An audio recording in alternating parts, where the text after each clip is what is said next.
अकोल्यात धम्मयात्रेचा समारोप भव्य रॅलीने पार पडला। या यात्रेत हजारोच्या संख्येने बुद्ध बांधवांनी सहभाग घेतला। ज्ञानज्योती भंतेजी यांच्या मार्गदर्शनाखाली ताडोबावरून सुरू झालेली ही यात्रा आता डॉक्टर बाबासाहेब आंबेडकर यांच्या जन्मगावी महू येथे पोहोचणार आहे। बुद्ध धम्माचा प्रचार आणि आंबेडकरी विचारांचा प्रचार करण्यासाठी सुरू करण्यात आलेली ही धम्मयात्रा अकोला येथे मोठ्या उत्साहात पोहोचली। यावेळी भव्य समारोप रॅलीचे आयोजन करण्यात आले होते। हजारोंच्या संख्येने उपस्थित असलेल्या बुद्ध बांधवांनी त्रिशरण आणि पंचशील मात्रांचा जयघोष करत शांततेचा संदेश दिला।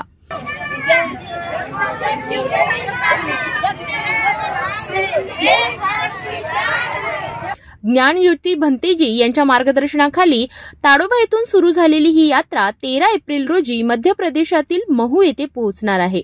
महू हे भारतरत्न डॉक्टर बाबासाहेब आंबेडकर यांचे जन्मस्थान आहे, त्यामुळे या यात्रेला विशेष महत्त्व आहे।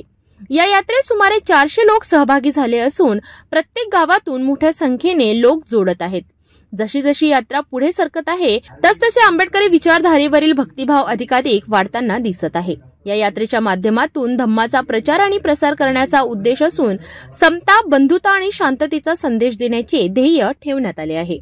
हे पदयात्रा डॉक्टर बाबासाहेब आंबेडकर यांच्या जयंतीनिमित्त 14 एप्रिलला जयंती आहे, त्यानिमित्त पूज्य भंते ताडोबा येथील ज्ञानज्योती भंतेजी यांच्या अंतर्गत हे पदयात्रा काढण्यात येत आहे। त्यासाठी अकोल्याहून हे लोक पैदल महूला जाणार आहेत आणि शेवटी 13 तारखेला महूला सर्वजण पोहोचणार आहेत। यात साधारणतः 300-400 लोक सहभागी आहेत। हे प्रत्येक गावाला संख्या वाढत जाणार आहे, काही लोक कमी होणार असे वाढणार आहे। प्रत्येक गावाला प्रत्येक लोक उपासिका जोडणार आहेत आणि हा संघ असाच पुढे जात राहणार आहे। धम्मयात्रेच्या माध्यमातून बुद्ध धम्माचा प्रचार आणि समता, बंधुता याचा शांततेचा संदेश दिला जात आहे। अकोला येथे या यात्रेचे भव्य स्वागत झाले असून आता ती 13 एप्रिल रोजी महू येथे पोहोचेल। अशा ऐतिहासिक यात्रेचे भविष्यातही आयोजन व्हावे अशी अपेक्षा व्यक्त केली जात आहे। पुढील अपडेटसाठी पाहत रहा सिटी न्यूज।